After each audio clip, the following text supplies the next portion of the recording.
పక్క దేశాల్లో వేలు పెట్టి గెలకడం అమెరికాకు చాలా ఇష్టం. అది వారికి వెన్నతో పెట్టిన విద్య. అట్లానే మన నయా భారత్లో వేలు పెడతామంటే ఊరుకుంటామా అంటూ మోదీ సర్కార్ అమెరికాను హెచ్చరించింది. అసలు ఏమైందంటే ఎన్నికల ముందరే ఢిల్లీ మద్యం కేసులో అరవింద్ కేజ్రీవాల్ అరెస్టు కావడం దేశవ్యాప్తంగా దుమారం లేపింది. దీనిపై పక్క దేశాలు కూడా స్పందిస్తున్నాయి. అలా అమెరికా కూడా దీనిపై స్పందించింది.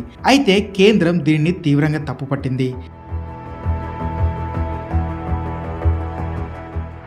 కేజ్రీవాల్ అరెస్టుపై అమెరికా చేసిన వ్యాఖ్యలను తప్పుపడుతూ మన విదేశాంగ మంత్రిత్వ శాఖ యుఎస్ తాత్కాలిక డిప్యూటీ చీఫ్ ఆఫ్ మిషన్గా ఉన్న గ్లోరియా బర్బెనాకు సమన్లు జారీ చేసింది. ఆమెను పిలిపించిన భారత విదేశాంగ శాఖ జరుగుతున్న పరిణామాలపై చర్చించారు. ఈ సమావేశం దాదాపు 40 నిమిషాల పాటు సాగింది.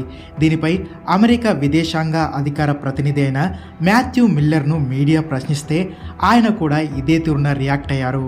We continue to follow these actions closely, including the arrest of Delhi Chief Minister Kejriwal.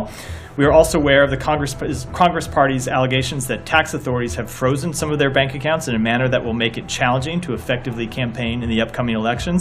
And we encourage fair, transparent, and timely legal processes for each of these issues. With respect to your first question, I'm not going to talk about any private diplomatic conversations, but of course, what we have said publicly is what I just said from here, that we encourage fair, transparent, timely legal processes. We don't think anyone should object to that, and we'll భారత్లో ఏదైనా సమస్యలుంటే సూచనలు ఇవ్వాలి, అంతేకాని రాజకీయ వ్యవహారాల్లో జోక్యం చేసుకుంటామంటే అక్కడుంది America అయినా ఇంకా ఏ దేశమైనా సహించబోమంటూ భారత విదేశాంగ శాఖ స్పష్టం చేసింది.